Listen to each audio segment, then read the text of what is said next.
ধন্যবাদ বাদলদা। এবার আমরা শুনব শ্রুতি নাটক নারী বর্ষ। পরিবেশনা করবেন মুনমুন রায় ও অমিত রায়।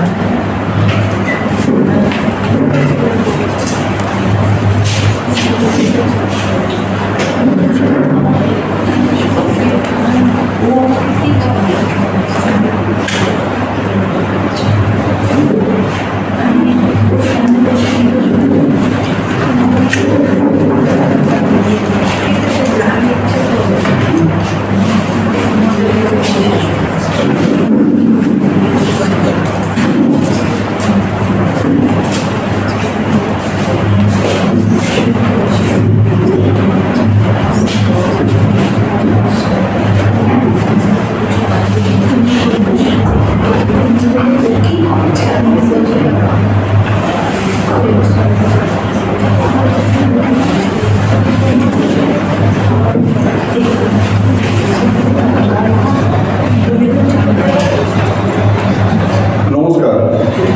এই প্রাচীন মঞ্জুরির এই মঞ্চে এই নানা রকম কবিতা পড়া, আমাদের সুচিরাটা পড়া আমরা খুব এনজয় করি, মজা করি। আর এবার থেকে মাসে 2 দিন করে হবে জেনে খুব ভালো লাগছে। আমাদের সমাজ অনেক এগিয়ে গেছে, আমরা অনেক শিক্ষিত হয়েছি, মুখেই বলি যে ছেলে মেয়ে সমান, কিন্তু কোথাও না কোথাও তো মন থেকে আমরা ঠিক মেনে নিতে পারিনি এখনো যে ছেলে মেয়ে সমান। এখনো মেয়েদেরকে আমরা কিছুটা কমই ভাবি। সেটা নিয়ে আজকে আমাদের শ্রুতি নাটক, নিরূপ মিত্র লেখা নারী বর্ষ।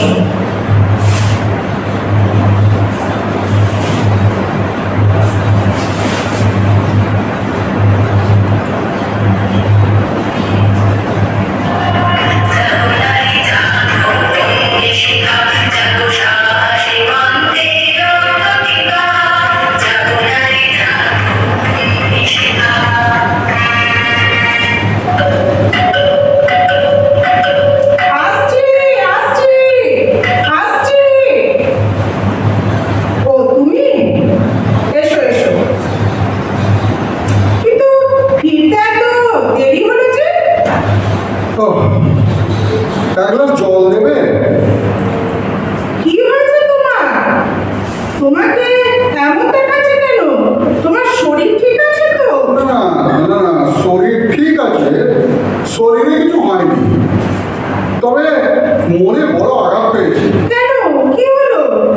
আমাদের দেশে এখনো, বুঝলে, এখনো মেয়েদের 2য় শ্রেণীর নাগরিক বলেই দেখা হয়। একথা আজকের মতো এত স্পষ্ট করে আগে বুঝিনি। কেন? পাত্রপক্ষ কোনো খারাপ ব্যবহার করেছে নাকি? পাত্রের মা যা বললেন সেটা যে সুব্যবহার নয়, সেটার বোধটাও তার আছে বলে মনে হলো না। কেন? উনি এমন কি বললেন যে তুমি? উনি মেয়ের ছবি দেখতে চেয়েছিলেন না, সেই জন্য কুকুর ছবিটা নিয়ে গেছিলাম। হ্যাঁ, তো ছবিটা পছন্দ হয়নি বুঝি? বললেন পছন্দ হয়েছে, তবে চাক্ষুষ না দেখে। হ্যাঁ, তা তো বটে। চোখে না দেখে পাকা কথা হবে কেমন করে? আরে ছবিটা পছন্দ হয়েছে তাহলে? আরে শোনো, অপরাধের মধ্যে আমি বলেছিলাম পাত্রের একটা ছবি যদি দেন তাহলে বাড়ির লোকে দেখাতে পারি। ঠিকই তো, তাতে নিশ্চয় পাত্রের মা কোনো আপত্তি করেননি। ভদ্র মহিলা ঝাঁঝিয়ে বললেন আগে মনস্থির করেই তারপর ছবি দেওয়া যাবে। ও, যেন ওদের মনস্থির হলেই হলো, আর আমাদের জন্য ও ব্যাপারে কিছু বলার নেই। তা পাত্রদের তো দেমাগে একটু বেশি হয়, ওতে মনে করার কি আছে? তুমি আবার কিছু ঝামেলা পাকাওনি তো? না, ঝামেলা করবো কেন, চলে এলাম। ও, আবার কবে যেতে বলেছে? আর তো যাওয়ার প্রয়োজন নেই, আমি কুকুর ছবি ফেরত নিয়ে এসেছি। হ্যাঁ? ওরা মনস্থির করার আগে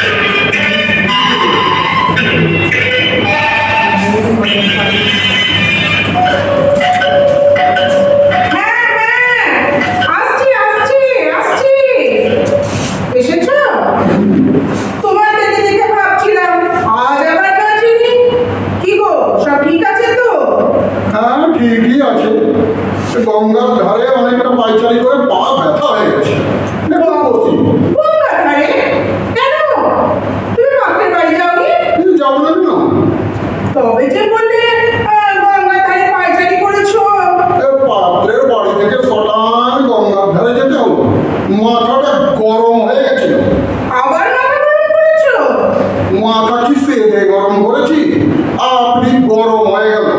কথায় কথায় তোমার মাথা যে কেন গরম হয় জানি না। বলি শোনো, বলো। ছেলের বাবা বললেন দেনা পাওনার ব্যাপারে ওনারা কি খুবই লিবারাল, আচ্ছা। নিজের মুখে কিছুই চান না। দেখো দেখো, তাহলে এই যুগেও পর না যাওয়ার লোক আছে, কি বলো? হ্যাঁ, তবে ওরা আশা করেন একমাত্র মেয়ের বাবা মা হিসেবে আমরা নিশ্চয়ই সাজিয়ে দিবেন, এবং তা নিশ্চয়ই ওদের সম্মানের সঙ্গে মানানসই হবে।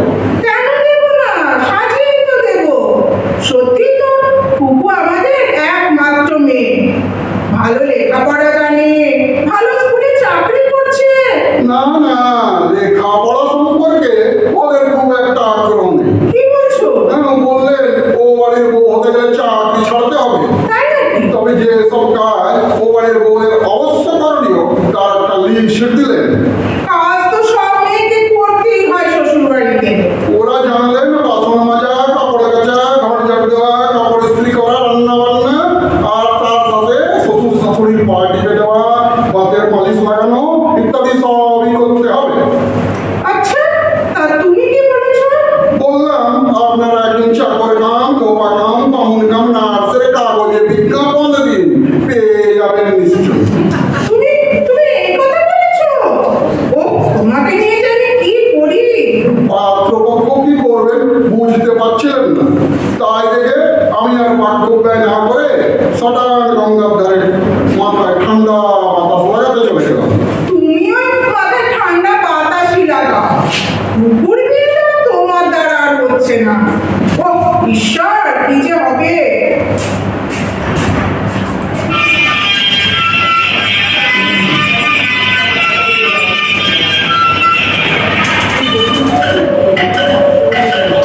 আরে বাবা, আসছি আসছি, তোর সয় না, কে এসেছে রে বাবা?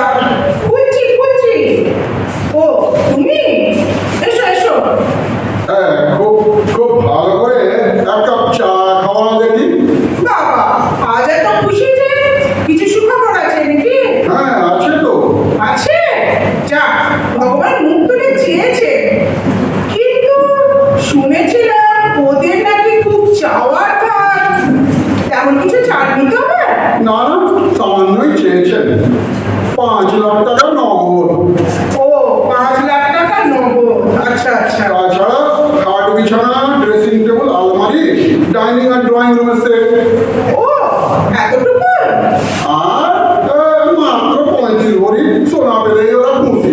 আচ্ছা তবে তবে শর্ত একটা আছে, ওই সোনা যেন পিসি চন্দ্র জুয়েলার্সের দোকান থেকে হয়।